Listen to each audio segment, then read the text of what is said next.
Welcome to the Heart Rate Variability Podcast. Each week we talk about heart rate variability and how it can be used to improve your overall health and wellness. Please consider the information in this podcast for your informational use and not medical advice. Please see your medical provider to apply any of the strategies outlined in this episode. Heart Rate Variability Podcast is a production of Optimal LLC and Optimal HRV. Check us out at optimalhrv.com. Please enjoy the show. Welcome to the Heart Rate Variability Podcast. I'm Matt Bennett, and I'm here on a solo episode today to really hit one of the key topics that, whether I'm talking to professionals or individuals around the world, always comes up, and that's adherence to an HRV biofeedback practice. Even some of the top experts in the world I get to talk to have trouble sometimes finding time during the day to do their own practice, even though they've written research articles, some meta studies, and dozens of articles on the benefit of HRV biofeedback. So I just kind of want, as somebody who's known as an expert on motivation, I want to bring my expertise on motivational interviewing and how do we help people make change and growth to this very simple yet difficult idea of how do we get someone practicing, for most people, getting up to that magical 20 minutes a day? So there's a few things that I have, my study of motivation throughout the years, that I think can be really helpful here. Now, I want to speak to you twofolds. One, if you're an individual wanting to integrate HRV biofeedback into your own life and get those juicy benefits that we talk about on this podcast, or you're a professional trying to find ways to help someone successfully integrate a practice of their own. So at first, it starts out with education. I have found so often that a basic understanding of the nervous system, understanding about how the prefrontal cortex downregulates the amygdala, understanding the ventral vagal brake, and a little bit about the polyvagal theory and how the vagal brake puts a brake on that sympathetic activation, and what that all means to physical, emotional, cognitive, and social health. That educational side of things. My study about medical adherence over the years with my work in public health, that there's a research finding that always stuck with me is the better someone understands the disease, the more likely they are to be adherent. So just telling someone, hey, practice HRV biofeedback because it's going to help you reach your goals, or it's going to help you feel better, or it's going to help you feel less anxious, isn't really enough. We need to give them a basic understanding. Now, throughout this podcast, if you go back to past episodes, if you search for things like the cup analogy, for example, for some folks, you may want to use analogies to describe this. Other folks that I find, don't underestimate people's interest in learning about their nervous system, because they're really learning about the core of themselves, giving them a fundamental understanding of their autonomic nervous system and connecting that a little bit to the brain as well. So we give them the understanding of what is this practice doing, because if they open an app like ours and start practicing biofeedback, they'll see things like low frequency and max VIN and optimal zone and their heart rate. But if none of that means anything to them, they're going to be less motivated to really get a practice going. So this is a challenge I know it was a challenge for me many years ago when I started talking about trauma and trauma's impact on the nervous system. I didn't even know how to pronounce amygdala at the time. So that's how basic my understanding was, is I had to learn to pronounce hippocampus and hypothalamus. As somebody who's not all that good with words, that is where I started. And I listened to audiobooks over and over again to get that basic understanding. So getting some basic understanding, getting some analogies around those. Like I said, my favorite's the cup analogy. Easy to find.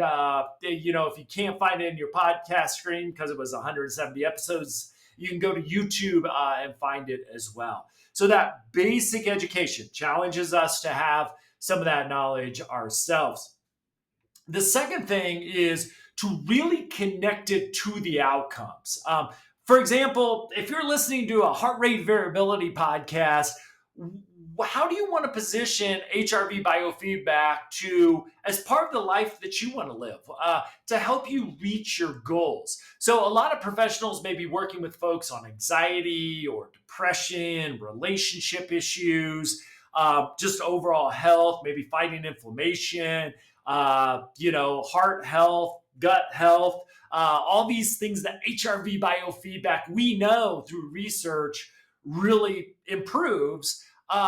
Really connecting of how does breathing for 20 minutes a day impact irritable bowel syndrome, impact heart disease, improve anxiety, improve depression, and really connecting it with a little bit of research. It doesn't necessarily mean you need to give somebody a peer-reviewed journal article to go read. However, some people want that. So to be prepared to, give that to folks that are interested in, but at the same time, really connecting that to their outcome. So again, if we can say that, hey, you want to feel better, you want to feel less depressed, here is what we know HRV will do from that. So understanding depression, how's that impact autonomic functioning, and then showing them that, hey, this thing I'm asking you to do has been proven to help you get the outcomes for why you're seeing me in the beginning. Now, some of my listeners, it may be, hey, you're looking to feel better yourself, feeling less anxious. That's all of us. Or you may just want to perform better, right? So you've probably been listening to this podcast. You know that these outcomes exist, but reminding yourself when you sit down to practice, why are you doing this? And that brings me to my third driver of motivation, and that is connecting that to our values. I love this piece of research, and I know for folks sometimes in my profession, the helping professions, mental health, we overlook this at the detriment to ourselves and the folks that we're trying to help. Is what do you value in life?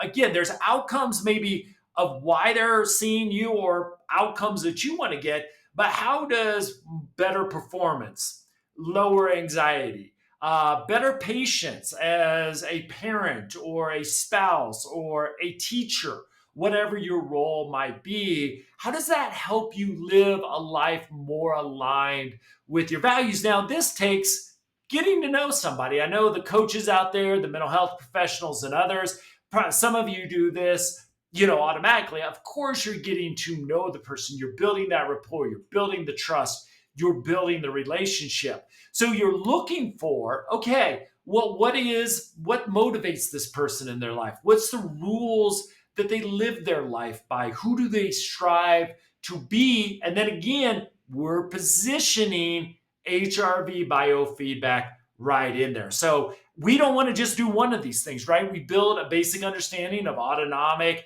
nervous system functioning.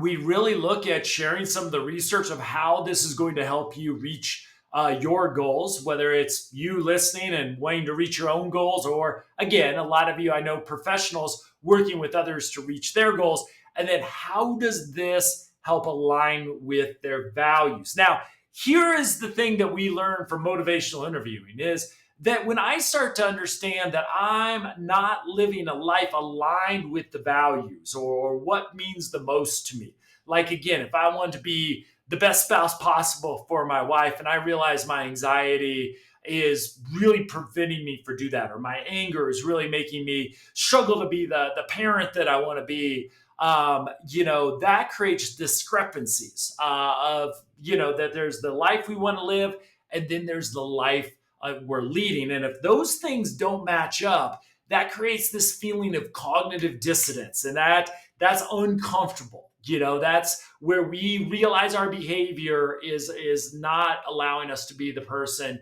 that we strive to become. And then that transforms into motivation. So while thinking about sometimes how your behaviors are getting in the way of living the life you want to be or being the person you want to be isn't the most comfortable thing to spend some time thinking about, it really can create motivation if we have a way to address those discrepancies. And guess what we've already done? We've already talked about how HRV and a regulated autonomic nervous system and HRV biofeedback is going to help us get there. So, really tying to their personal goals, the person that they want to be. We also know in motivational interviewing that two things really drive motivation, especially early on when somebody's contemplating and planning out a new behavior, like integrating HRV biofeedback into their practice. And those things are, is it important to them and their confidence? Now, we've already talked a lot about the importance piece, getting the specific outcome that may have brought them into your care or brought you to HRV to begin with. But also looking at, what's important to them as far as longevity in their life as well. So what is important to you? Obviously, we've talked about this a lot already, connecting that to their values, to their goals, to being the person they want to be. And then there's the confidence piece of things. Now, this one I think can sometimes get overlooked at everybody's, detriment, and that is the confidence side of this. The confidence to find 10 minutes a day, 15 minutes a day, 20 minutes a day. I know for some clinical issues, 40 minutes a day is ideal, though I don't think anybody, realistically got to have a really motivated person to get there. But so let's keep the 20 minutes a day of how confident are you you can find that time in your day to have a practice. Now, this one to me is fascinating because I even know, again, I've interviewed some of them about this on the podcast, that the experts of the world struggle to find that time because they're busy people, right? So it gives us some empathy of even the people that know, that this is the best thing for me to do this every day can struggle to find that. So one of the things that we really need to do is problem solve that out. Now let's start by building up confidence. I would never, I'm talking to you all because, this probably isn't your first episode here. I would never start out trying to get somebody to go from zero practices if they're not practicing mindfulness or not doing any biofeedback to 20 minutes. That's setting everybody up for failure. It's going to be a miserable 20 minutes for the vast majority of people. So I would start out just with a few minutes. Our lowest setting on the Optimal app for biofeedback is 2 minutes. Not a bad place, honestly, to start. So trying to find some time in the day to practice. I would say most people probably could go 4 to 5 minutes. Now, at this point, there's a few things that we want to do. One is get that resonance frequency breathing assessment done. Now, that's going to give people, again, we got to educate a little bit, their unique breathing rate. So again, I encourage a lot of professionals that if you have the time to go through the assessment with them one-on-one, great. Work with them through that. Again, it's pretty important 14, 16 minutes because that's going to be your breathing rate pretty much for the rest of your life. And so we establish that and then to get them practicing, right? So 4 minutes, you get 3 minutes of optimal zone feedback. You get to start to see and adjust your breathing rate. You get curious. And I would not, again, for week one, keep it at 4 minutes. We want people to be successful. So if you got a highly motivated person that just wants to get to that 20 minutes, maybe going a minute or more a day, that's about as far as I would push it because we don't want people getting bored. We don't want people getting frustrated, right? So even if you do 3 to 4 minutes for a week and then I'm seeing somebody else again or I'm Zooming with my coach, let's work it up to 5 minutes a day. We also want them to learn what's going to increase their low frequency, what's going to get them into optimal zone. I am just astounded what I have learned about my own breathing once we got the optimal zone ruler in place. My exhale is totally different. My posture is totally different. I've started to integrate HRV biofeedback into my Tai Chi, with a chest strap, not an arm strap, because that would be moving too much.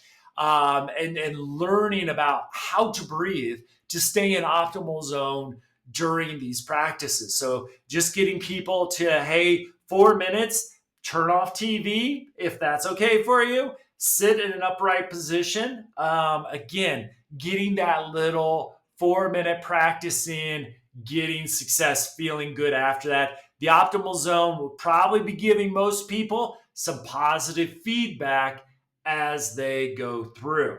So again, get that resonance frequency established, support them in doing so. Like I said, if you can do that in person with folks, if you're a coach, if you're a therapist, I think it's worth that time because then they're set up to succeed later on. If you're doing this by yourself, my message to you is take it seriously.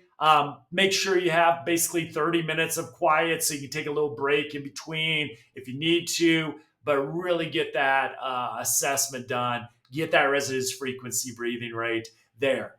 The other thing that we can adjust, and when we start to go 5 minutes and longer, I really think that this comes into play is what do they need to be doing during the session? So, you know, we're not the only app that does this, but we offer a range of mindfulness, self compassion activities. So, if you're doing this solo, if you're a professional working with somebody, what sort of mindfulness has been shown or self compassion to address some of the key issues that the folks are facing that you may see? I always like to tell people we basically have the greatest hits of mindfulness and self compassion built into the app already. But if you have something else for folks, you may have them play Spotify as they go through this so they can listen to that on their own with that as well. So trying to craft the practice with that. I use, for me, what works, I'll just share. It's my spiritual practice. So, my spiritual mantra prayer, comes into my mindfulness activity. I've kind of got it pitched with the inhale, exhale, what I use during my practice. So it's the mantra, it's the prayer. I connect spiritually during that time with that as well. I need to occupy my mind. I've learned that about myself. And the fact that I can do that and doing meta statements, loving kindness statements, which there's some really cool research behind, really occupy my mind in a way I stay focused. If I try to empty my mind, it's going to wander into places that are going to be distracting to me. I'm going to forget to be looking. I'm going to see my percentage in optimal zone drop dramatically. So gamify it as well, right? Is we've got increasing low frequency, increasing max min. As if you're helping somebody, needing to know what those are, so they know what they're looking at. The optimal zone is going to be that big kind of lay person's gamification of trying to improve time in low frequency or improve time in optimal zone as you practice. The next one is accountability. I often joke, if you're a longtime listener, you've probably heard it. We've worked so hard to create this dashboard for professionals to track progress. What most professionals tell us is we've created a great accountability tool. In other words, if the individual knows that their therapist or their coach is going to be checking of whether or not they practice, you see adherence go way up. If you're an individual, find a buddy, right? Or find an accountability partner, whether or not the person is going to be practicing or not. This can even be like an alarm in your phone. Did you practice today? We're not working on shame here. We want to hold ourselves accountable. Another tool with this as well is before you start your practice, remind yourself why you're doing this. If you set a little alarm in your phone, maybe the alarm is, hey, it's time to practice HRV biofeedback. Remind yourself why. Why are you taking 5, 10, 15, 20 minutes to do this practice, right? that reminder is going to get you through, because what happens eventually, at least of what I've heard, and I know a lot of other people, you start to get the benefits, right? But it's going to take a while for your nervous system to start to feel the benefits of mindfulness. I often share, like, my analogy of comparing mindfulness to shooting free throws, like growing up being a basketball player. Never loved shooting free throws, I'll be honest. Never really get excited to practice mindfulness. But I shoot free throws to build skills, right? So when the game's on the line and there's a lot of stress, I can step up to the free throw line, knock down shots for my team. Same thing with mindfulness. When things get stressful, I can take a low and slow breath. The peace I established in my practice, I can bring that into my body. What I know is I built that ventral vagal, so that low and slow breath is going to help suppress that sympathetic activation. I get that one breath, such a calming tool. And now I can ask, is this really worth getting upset about? And I can catch my stress start to rise, take that breath to really suppress that stress response. You've got a logical, emotionally regulated person instead of somebody who's yelling and screaming and acting the fool. So, again, why are you sitting down? And maybe it's an external. That's fine. Maybe I want to be a better person for somebody else. I want to be a better therapist. I want to be a better coach. I want to be a better spouse. I want to be a better teacher. Yeah, HRV Biofeedback is going to support those outcomes, but reminding yourself of your why is going to be a key motivator there moving forward. We also have ways to practice, right? Some people will be so motivated. I was like this when I first learned about biofeedback. I would take like 20, 30 measurements every day just because I was so fascinated with HRV, the science behind it, the fact I could see how my autonomic nervous system is doing right now. So you'll have some of those folks that will just go for it. Most people will be less motivated and excitable than I am, which is good for our society. So it's again, I love the term titration. How do we ramp yourself up or the folks we work with up? And this is where, while there may be some benefits of practicing 20 minutes straight through, boy, I wouldn't start folks there. Well, what I would really look at is, could we do 2 practices throughout the day? And this is one of the reasons I say that, is because there are very few things. If you listen to this podcast, you know how valuable I believe sleep is.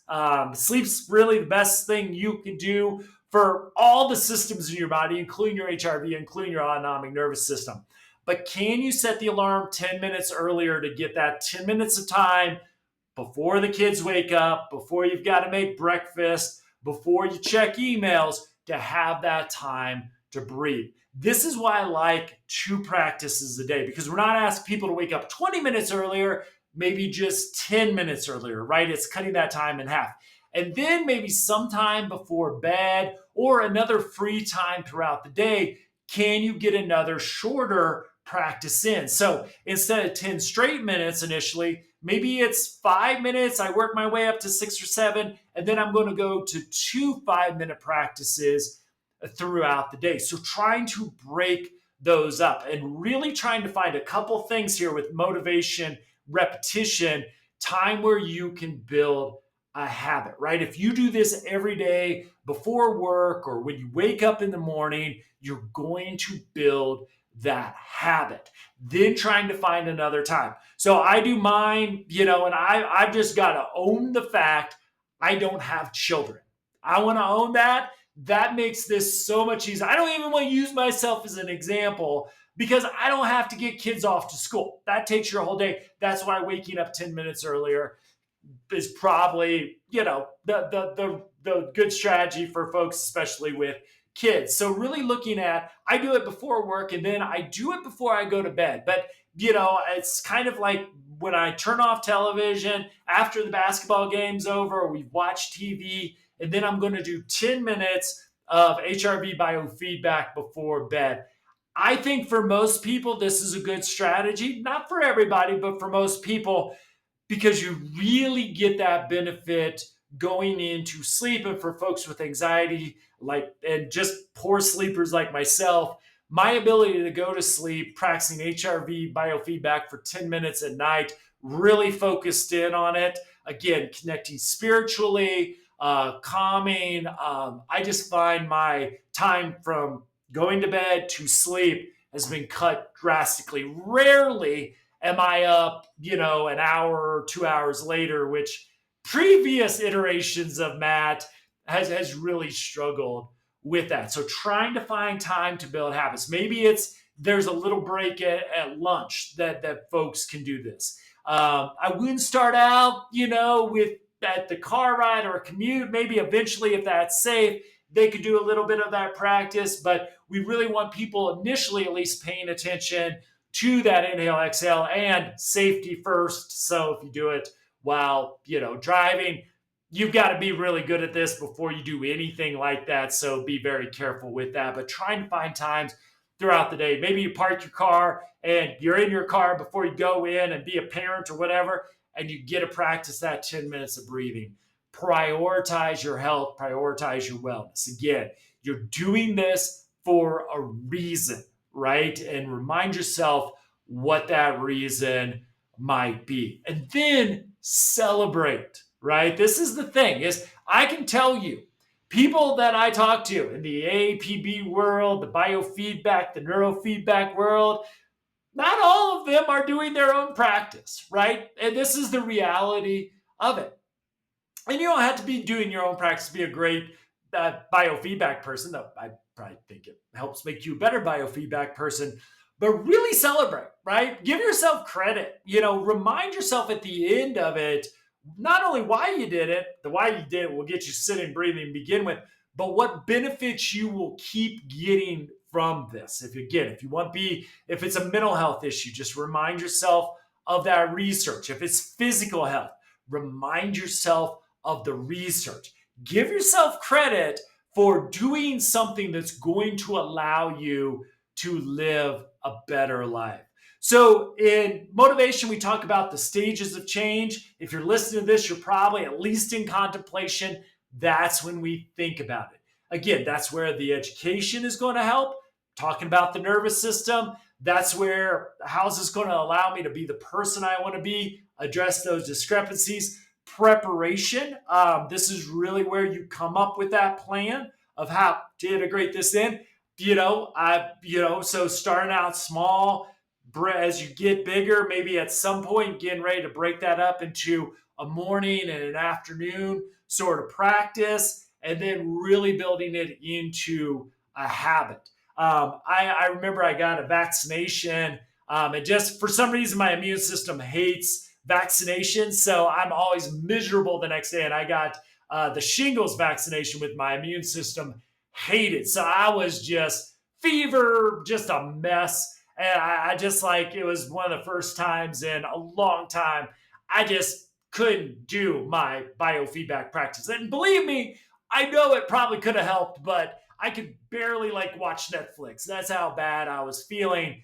I just remember how good it felt after not doing it for 24 hours the next morning when I felt good again and could practice. It's okay, I'm back to myself, but I needed that practice to kind of get there as well. That's what biofeedback, mindfulness will do for a long time. Anybody who's practiced mindfulness, biofeedback for a year or more will tell you it's changed my life, right? I think if you've done that, and I can say this, it's changed who I am. It's made me a better person. It's made me a calmer person, a more regulated individual. But you have to get over those first few weeks to get to that kind of month, to get to the 6 weeks, to get to the 2 months, to get those big time benefits. Obviously, you're getting something benefits from that first one on, but to really start to feel its impact on your nervous system, getting those first few months in, eventually you'll get to where I do that if I don't practice for whatever reason, I feel it. And boy, when I get that breath going the next day, like I said, I think it was 48 hours is my longest stretch in about 15 years. boy, do I feel different. So thank you for joining us today. I hope this has been helpful for you or your work. As always, you can find show notes and other resources at optimalhrv.com, and I will see you next week.